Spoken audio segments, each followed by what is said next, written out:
welcome. This is the Understanding Trauma from a Nervous System Perspective, Somatic Experiencing with Avdeep Bahra, who is a somatic experiencing practitioner in training.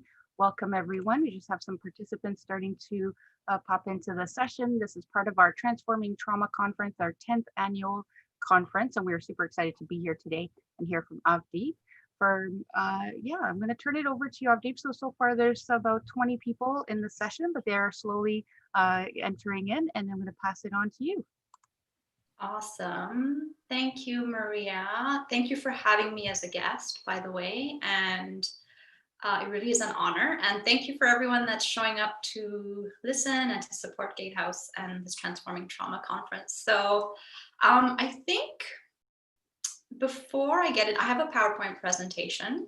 Before I jump into that, I may just take a moment to maybe invite everyone to just arrive and land in this talk for this next 45 minutes. People are probably coming from different places, or we're on a different Zoom call, or racing to get here. So since I am a somatic experiencing practitioner in training, my invitation will be to let all of us arrive and land. So take a moment and just allow yourself to even notice what you're sitting on. Maybe the places that are making contact in your chair or your bed or wherever you're standing. So it's just letting us become a little bit more present. And this is for me too. Allows me to get a bit more present because my heart is racing too.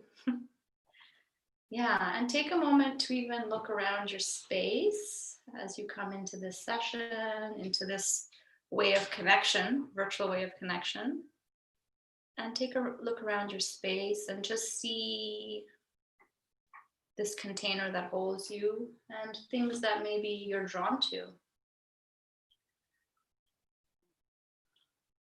Yeah, that's it. And just, you don't even have to look at the screen. You could keep listening to me and just noticing what captures your attention. And just notice how your body responds to all that. Maybe it's a breath. Maybe it's feeling a little bit more present in your chair or bed or wherever you're standing. So yeah, that's just giving us a minute to arrive and land. And yes, welcome everyone. Thank you, Maria. Before I get into my PowerPoint and more of the content and the outline for now, I will share briefly that the thing that called to me in somatic experiencing, which I'll describe shortly as well, is that I really got the sense through my own personal journey and in somatic experiencing that one of the hallmark symptoms and signs of trauma is a sense of loneliness or feeling of loneliness. And on day one of my SE training, my trainer said to me, connection happens at the nervous system level. And I was sold, and I felt it through my training. And I'll tell you towards the end of the presentation how connection actually happens in the nervous system and in our body and supports us to feel connected to ourselves and then others, which is something that goes away when we've experienced trauma. So I will just do a screen share here and get into my presentation. And just so you know, I have a formal presentation, but I can go very much with the flow. So that's my style. Alrighty. Okay. You see that? Awesome. Thanks for the feedback, Maria. Perfect. And just so you all know, my background is actually, I'm an occupational therapist as well. I see myself as an out-of-the-box occupational therapist. But SE is how I work with clients. So this is my outline for today. What is trauma and its symptoms? What is somatic experiencing? Understanding the nervous system and how it impacts health. Polyvagal theory and its importance in trauma renegotiation. And I'm only really skimming the surface of polyvagal theory today. And we're going to do 2 or 3 somatic experiencing practices to support your system, to really support nervous system regulation and just feeling more present. So whether you're a survivor of trauma, you're a professional, or doesn't matter who you all have a nervous system that we can all use regulation for, especially amidst COVID and what's happened this year. Okay, so this is the definition of trauma from a nervous system perspective and an SE perspective. The trauma is anything that feels like it is happening at a pace that is too much, too fast, too soon, and a lack of support through that experience. And trauma is not in the event itself, but rather the impact on your nervous system. So what's left over in your body, what's not discharged or completed in the nervous system. And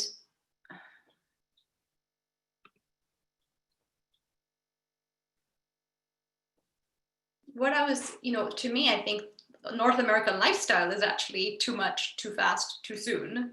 When you think of it, day-to-day life is too much for our system, and we never slow down, we never pause. And that's what our nervous system needs. So I've listed a number of things here, obviously, that can be considered trauma, right from abuse to loss to accidents, hospitalization, birth, natural disasters, COVID, like I said, and you can continue reading all those. I might just share a little bit of my personal story as you read what is trauma.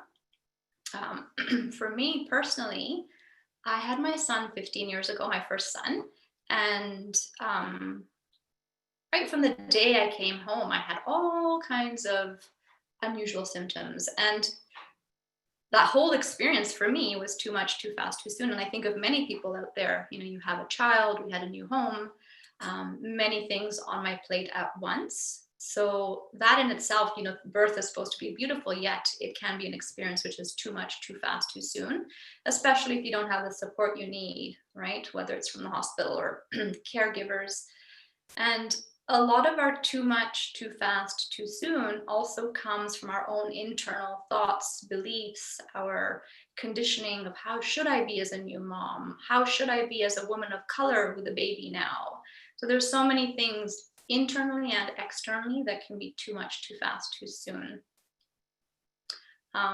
So I mean, I would even invite you to take a moment right now to reflect either on your own life or experiences, or maybe you have clients and they may not have had a major, what we think of trauma, we think of big things as trauma. Sometimes there's many little things that accumulate over a lifetime that end up affecting one's system and their body and overall health. So take a moment to just notice, have there been times in your life where you or a loved one or a client has experienced too much, too fast, too soon, and didn't have the support they needed from others at that time? And what was the impact on them as a result? Right? So these are the symptoms of trauma.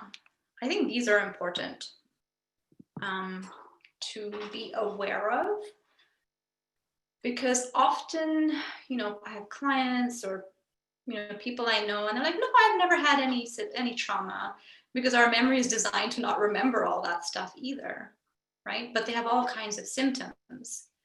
So I'll read these out. These are some of the symptoms of trauma. Obviously, health issues, so anxiety, depression, PTSD, chronic pain, fatigue, fibromyalgia, a lot of autoimmune conditions can stem from a nervous system that's dysregulated because of cumulative trauma over lifetime. This is a key one that I find very fascinating, is symptoms that the medical world and doctors cannot diagnose is a big one, right? That was an experience for myself, 10 years of symptoms that nobody could tell me what they were until, about 5 years ago, I found Peter Levine, who's the creator of Somatic Experiencing, Bessel van der Kolk, a number of different authors who really helped understand that a lot of these symptoms come from underlying trauma that's affecting the body. So chronic health issues, if you've heard of the Adverse Childhood Experiences study, a lot of chronic health issues, diabetes, high blood pressure, thyroid issues, they can stem later in life when there's been a history of early childhood trauma. So it's a great study to look into. If you're not familiar with it, it can really help connect the dots for yourself or your clients as well. Another symptom of trauma, which is interesting, is personal and relationship-wise. So people show up with self-worth issues, self-esteem issues, things like perfectionism, wearing a mask, pretending to be a certain way, people-pleasing. Unhealthy boundaries is a really, really big one in trauma, especially when the trauma has been relational, meaning with another person or a caregiver. Repeating patterns in relationships and addictions are examples of possible symptoms of possible trauma. So these are things I would really invite people to be mindful and aware of when thinking of trauma as well. And before I go on to the next slide, I actually might take a pause again. I pause a lot because I myself don't want to be, information can be too much, too fast, too soon. So I like to take a pause, and in that pause, I would invite you to even notice, as you heard me speaking about trauma and its symptoms, I'd invite you to notice, how did your body respond to that? Or your mind, or your energy? Because sometimes this information, if it's new to you especially, can be overwhelming. You might notice your heart is racing, you got more tense, or you're holding your breath. So just notice what your body's doing. Or you might have just checked out. As soon as you read one thing or heard me say something, you just checked out. And that's just the body's way of coping with something that might be too much for you. So we're not renegotiating trauma in this workshop, but in an SE session, that's something we would touch into with a client: activation, that tightness or the heart racing or pain showing up more or emotion showing up. So, just notice how your body responded to that. And my invitation would be to allow your body to connect to your chair again. Just become present to your space. So we'll slow down for a moment. Just notice the parts of your body that's making contact with a surface. Yeah, whether it's the floor and your feet, whether it's your back or your bum or your arms or your hands. Yeah. Yeah. Another good way when we're feeling overwhelmed, even chronic stress, just in small moments, what I did in the beginning is just to take an opportunity to let the head and neck and eyes wander around your space really slowly, and just take in what you're drawn to. So I have a plant behind my laptop that I'm drawn to, and just for yourself, see what you're drawn to and notice your body's response to that.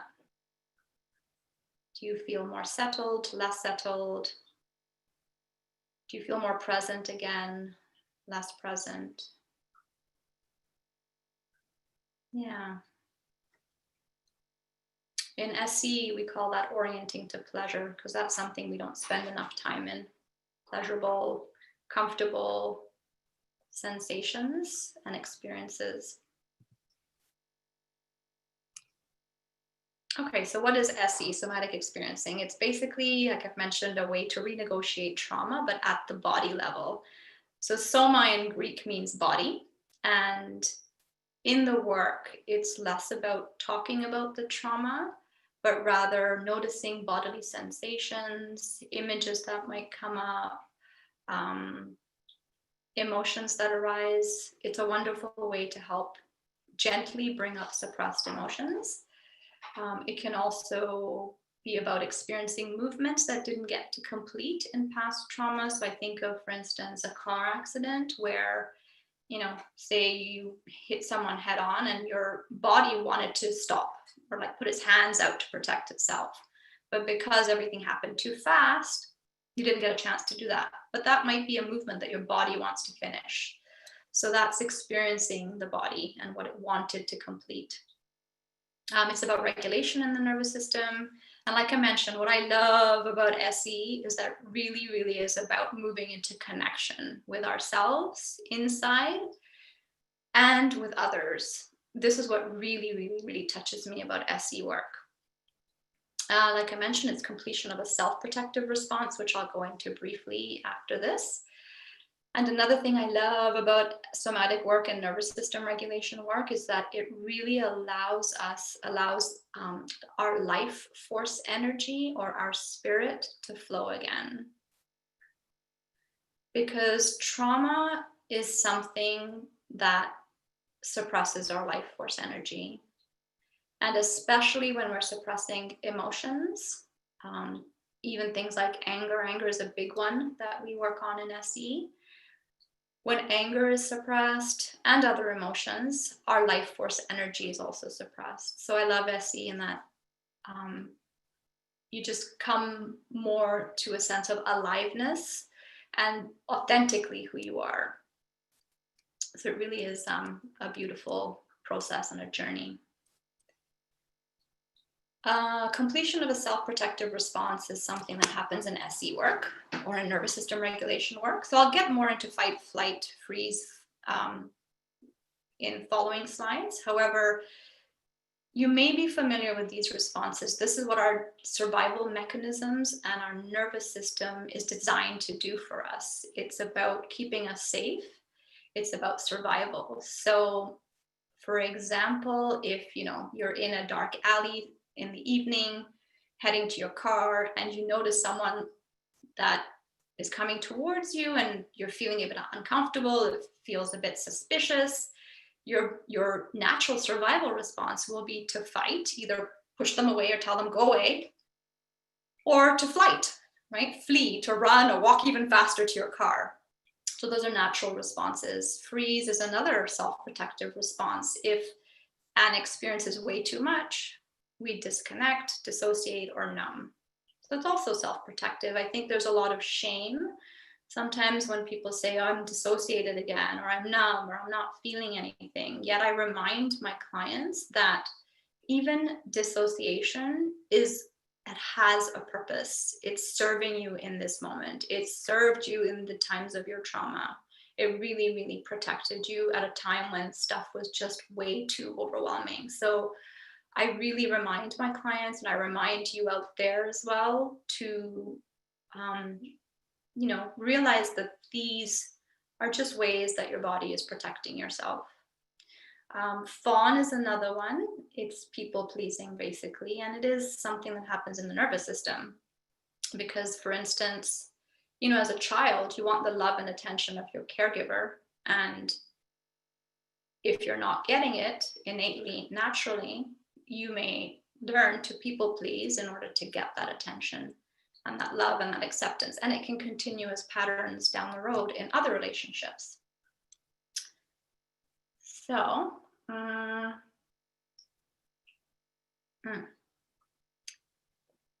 I noticed that even for me, just taking that sip of my tea helped settle my nervous system. So I invite you, if you have a tea or if you have something around you that's comforting and soothing, feel free to take a sip, or I have essential oils here, so even those. And just notice when you do that, what happens to your body. Again, it's coming back to your body, because the body is what we disconnect from when there's been trauma, because it's just, again, too overwhelming to be in the body. So yeah, just taking that pause. taking that pause. And if at any time you're finding this information too overwhelming as well, because maybe it's very familiar to you or it's helping you put some things into context, just feel free to get up, walk around, do something else, right? Just do what serves your system. So a little bit about the autonomic nervous system. When you think of the human body, we have a central nervous system, which is our brain and our spinal cord. And then we have peripheral, which is the nerves that come from our brain and they come from our spine and they feed our entire body. They feed like all our organs, our muscles, our heart, our lungs, our face. So that's the peripheral nervous system. And the autonomic nervous system, which is key in somatic work and renegotiation of trauma, is the autonomic nervous system. And it includes part of the brainstem, the cranial nerves, meaning nerves from the brain, and like I said, the spinal nerves.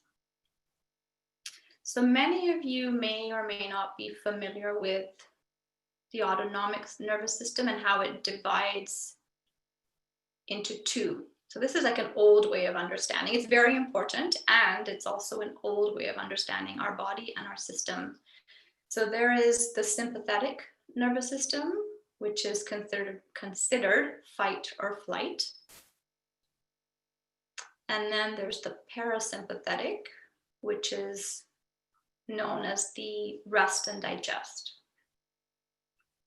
Right, so sympathetic might be like, if you're working downtown, you get on the train, you go to work, you work all day, maybe you take lunch. Lunch should be a time where you're in parasympathetic. You're resting, you're digesting. So that's what you're meant to do, or you work some more and then you take another break. So that's the old map, and I'll show a diagram here that I feel like is helpful in understanding first those two aspects of the nervous system, and also to help understand what regulation is in the nervous system. We talk about regulation all the time, yet who gets what regulation means? It's a word that's thrown around, I think, often. So if you look at this curve, I think you can see my little arrow as well. This is what regulation, what a healthy nervous system is supposed to do. It's supposed to go up and down, up and down, up and down.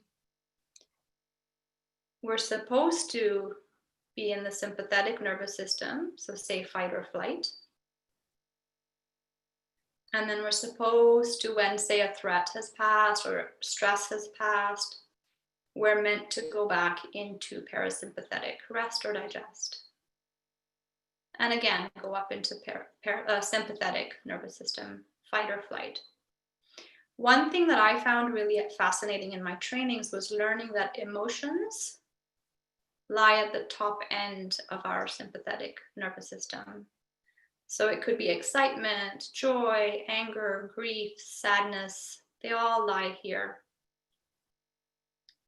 So dysregulation happens when, because life is throwing too much at us, too fast, too soon, without support, or there's been too much trauma, maybe cumulatively over your lifetime, or maybe a one-time trauma, a car accident, a natural disaster.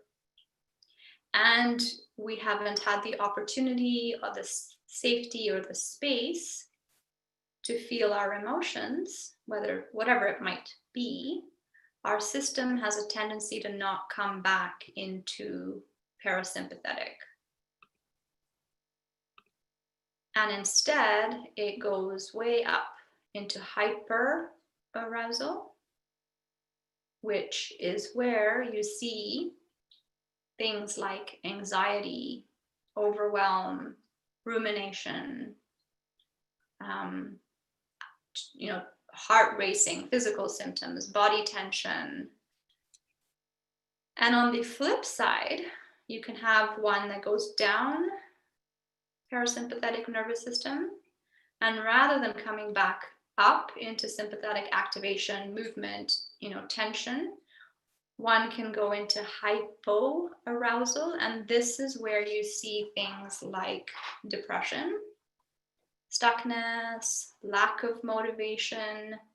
This is also where you would see like digestive system issues, literally a sluggishness in the body. So this is a key thing to understand when we're looking at trauma from a nervous system perspective, is that it's not just in the mind, anxiety and depression. It truly is something in the nervous system because of a nervous system that is not doing this wave. So I'll pause again there, just to allow everyone to take that in. And even just to notice, maybe check in with your body and see, how did my body respond to that? And maybe your body has no response, or you're not noticing anything, and that's fine too. Or maybe your mind is thinking things and making some connections, or maybe you're thinking of people in your life, or your own clients, or your own personal experiences. So yeah, just take a moment. And yeah, slowing down is something we do in SE work as well, because our reptilian brain needs us to slow down. Our body needs us to slow down, right? Our frontal lobe, our thinking brain, our conscious brain tends to move much, much, much, much faster than our reptilian brain, our nervous system, our body that needs us to slow down. Yeah, and again, if this information is too overwhelming for you, or it seems like, oh, I checked out, I didn't hear any of that, just take a moment, again, orient to pleasure. So I'll do it with you, is just maybe starting on the right side or the left side of your space, and just taking a moment to slowly look around and see what captures your attention. It could be a sound too. Could be something you see. Could be something you taste.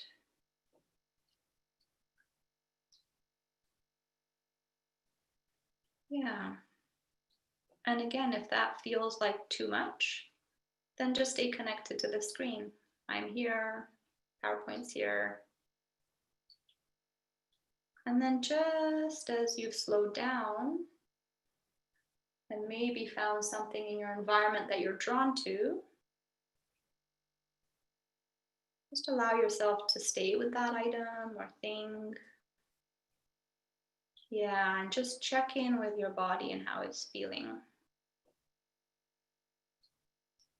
Notice, is your breath the same?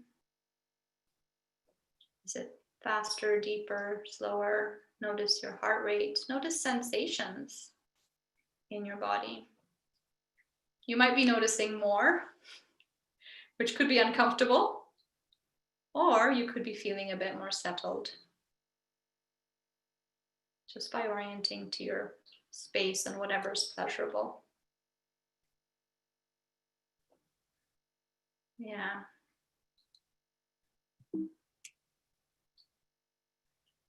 And I think if there's like a few minutes at the end, I might actually ask how people are feeling as well. Maria, we'll see how time goes. I'll probably do that same exercise again, maybe slower. So the polyvagal theory, getting into that, is by Stephen Porges. And it's what I see as a new map, of how to understand our nervous system and trauma and its impacts and all the health issues that can result. And SE is based on this theory. So in polyvagal theory, rather than those two branches of just sympathetic nervous system and parasympathetic, there's actually three branches. And I'll get into that in the next slide. For now, I want to also highlight that the vagus nerve is a really, really key nerve in helping us be healthier and to renegotiate trauma. And again, you can look more into the vagus nerve. There's lots of exercises that you can find that really support the vagus nerve. So I'd invite you to look into those for yourself, for your clients. There's actually a great book. I can't remember it right now, Maria, at the top of my head. But if there's an opportunity to share it afterwards that I really like, there's many, but it's one that I'm drawn to. So the vagus nerve is the 10th cranial nerve, meaning the 10th nerve that comes from the brain.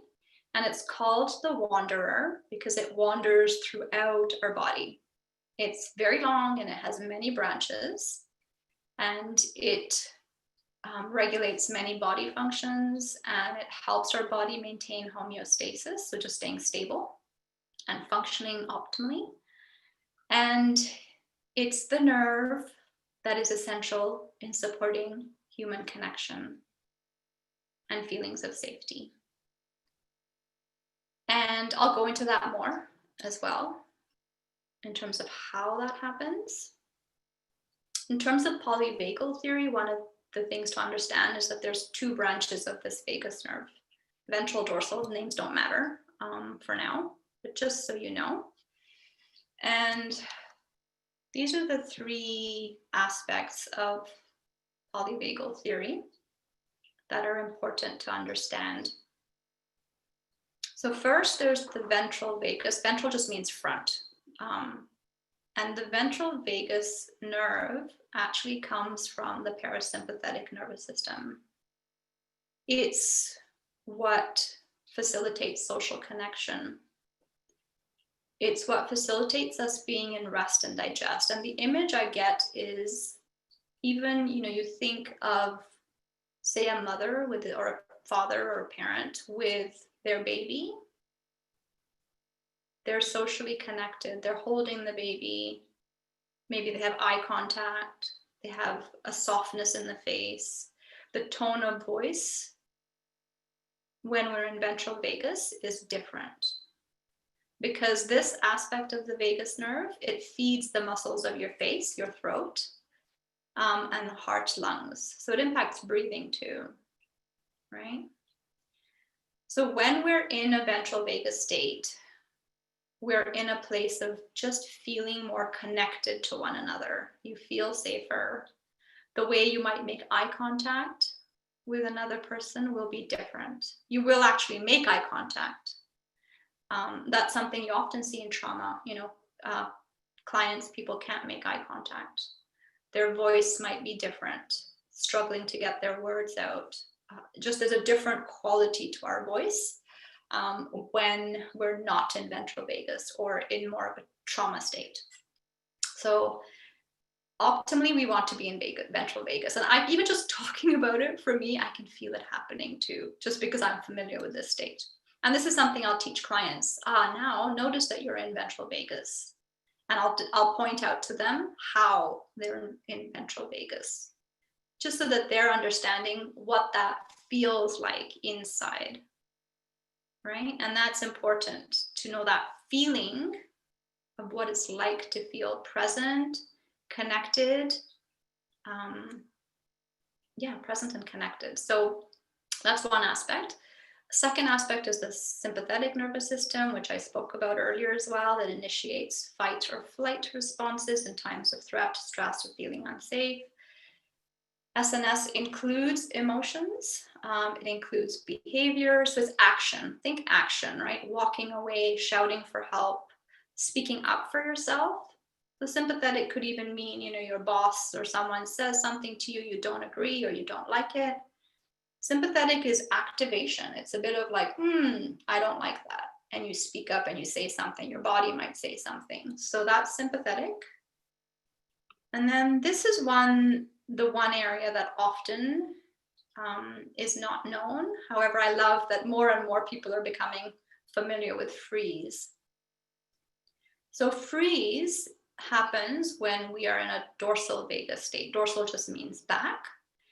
And this state is actually also in parasympathetic nervous system. So with the old map, people thought, oh, if I'm in rest and digest, I'm in parasympathetic, that's a good thing, I'm relaxed. However, there's a fine line where we go into freeze in the parasympathetic nervous system. So there's a fine line in terms of being present and relaxed versus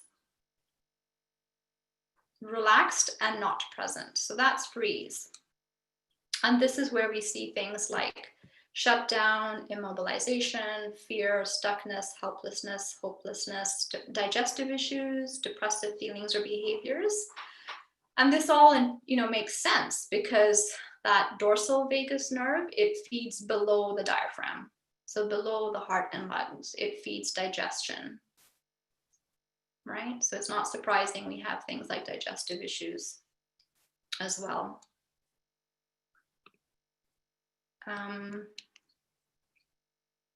Yeah, so those are the three branches of the nervous system, and that is polyvagal theory. And really, this is just skimming the surface of polyvagal theory by Stephen Porges. I really would invite you to, read up more into that if you have a sense of curiosity after hearing this today. Now, I'm just checking into my own system, my own body, and you're welcome to do the same for yourself. Notice what you need right now. Notice what you need. Do you need to stand up? Take a sip of your tea? Yeah, I notice I need to slow down. So a lot of this nervous system work and SE work is about checking in with our needs. Yeah, just check in with your needs. What do you need right now?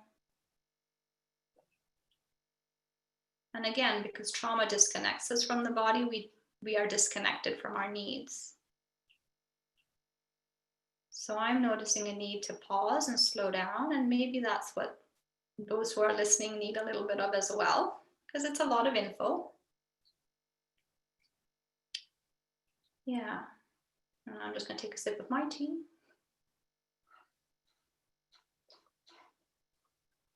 Yeah, so this is my last slide, I believe. Yeah.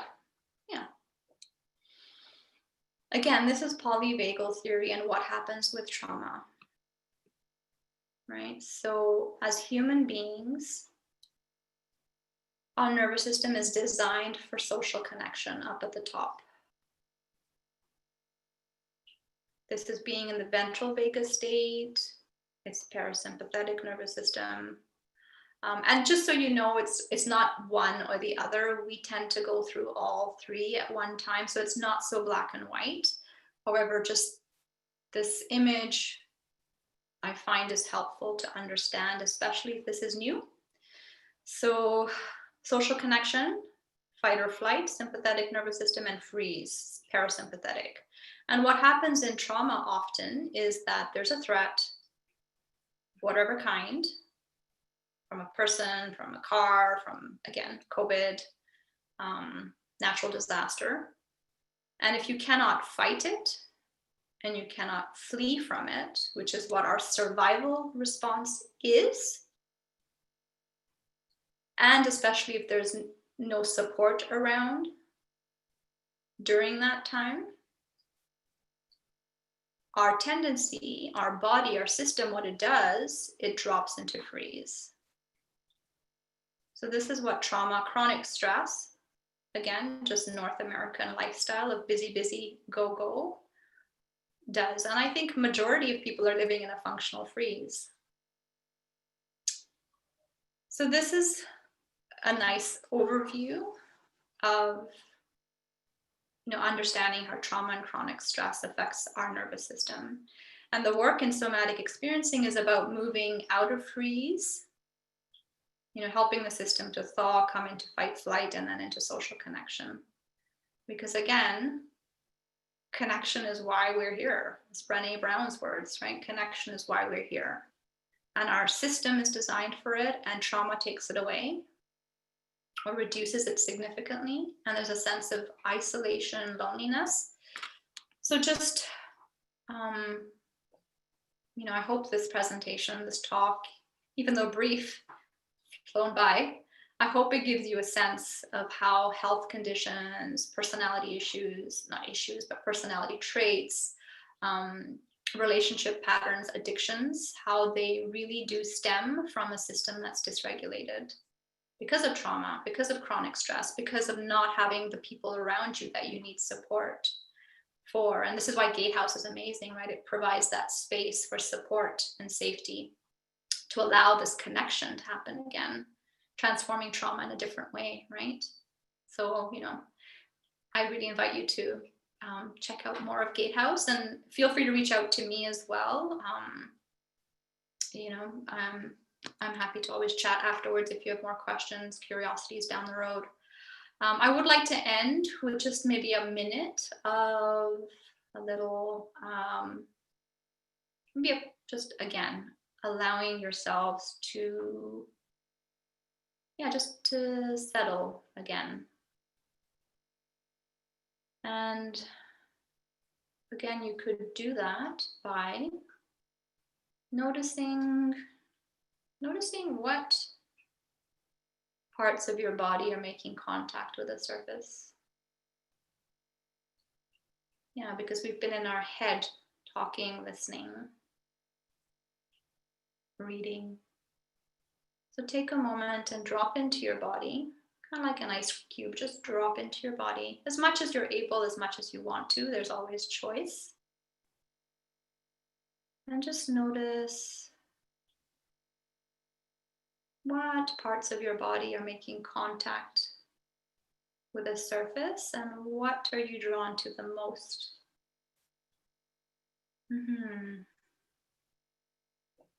So I notice my feet connected to my floor.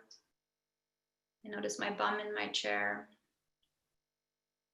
So take a moment to notice for yourself. What are you noticing? What's making contact with the surface?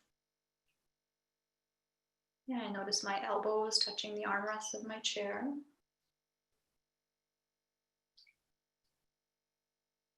And then notice if this is helping you become more present, less present, more settled, less settled, thinking more, thinking less.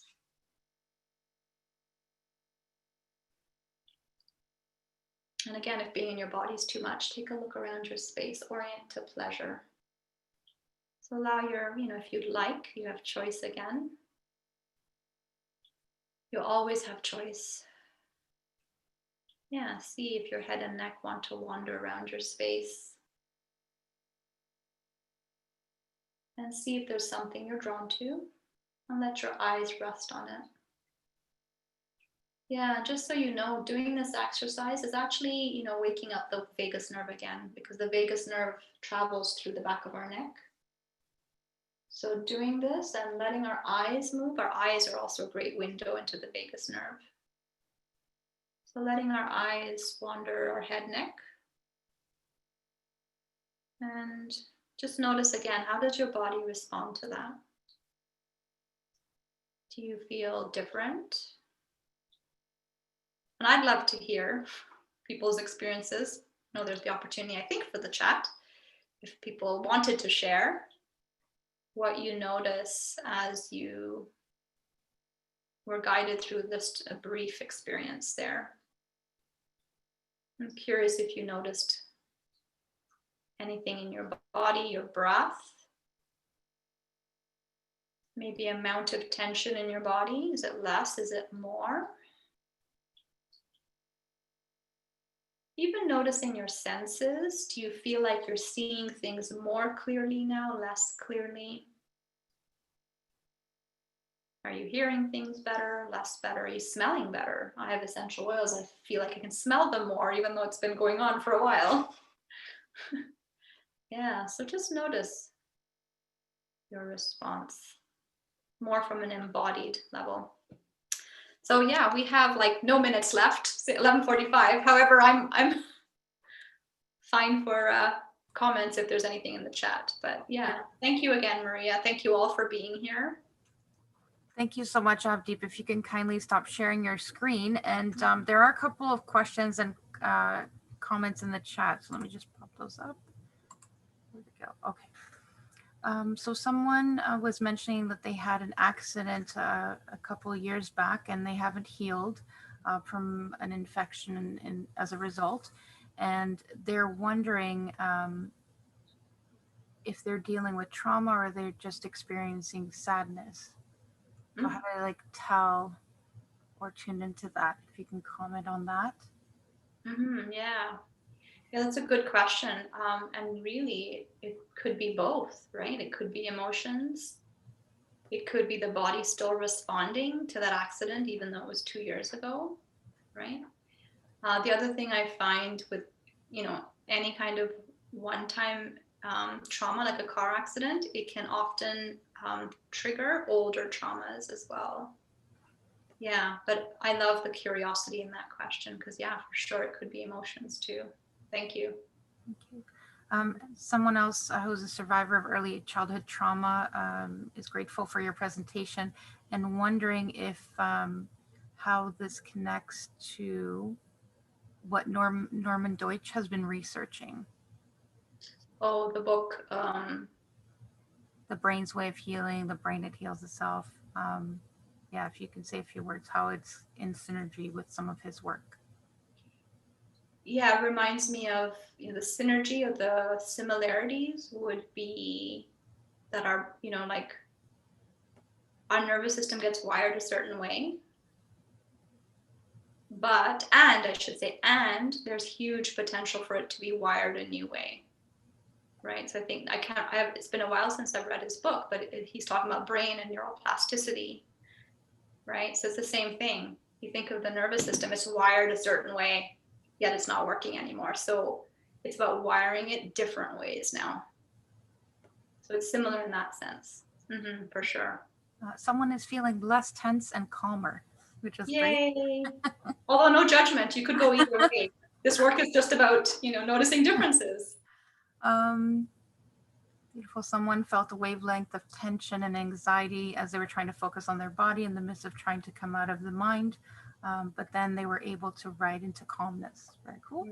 Yeah, that would be an example. Thank you for sharing that one. That would be an example of that wave I talked about, right? There's activation, tension, anxiety, and then something switched, something discharged, and came back into relaxation. So wonderful share. Thank you.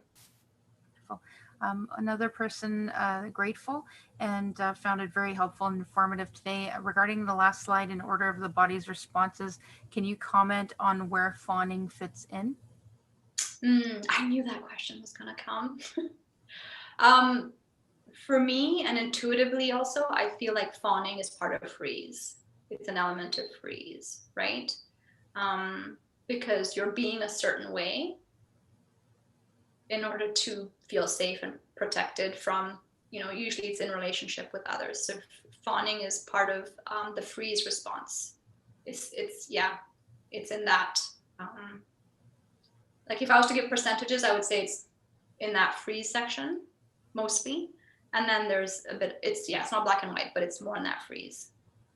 Thank you. Yes, the session will be available at a question. Will this session be available for review? It is being live streamed to all our social media channels at the Gatehouse. So yes, they will be there on Facebook, Twitter, and on our YouTube channel for review later on. Thank you. Any other questions or comments before we close off today?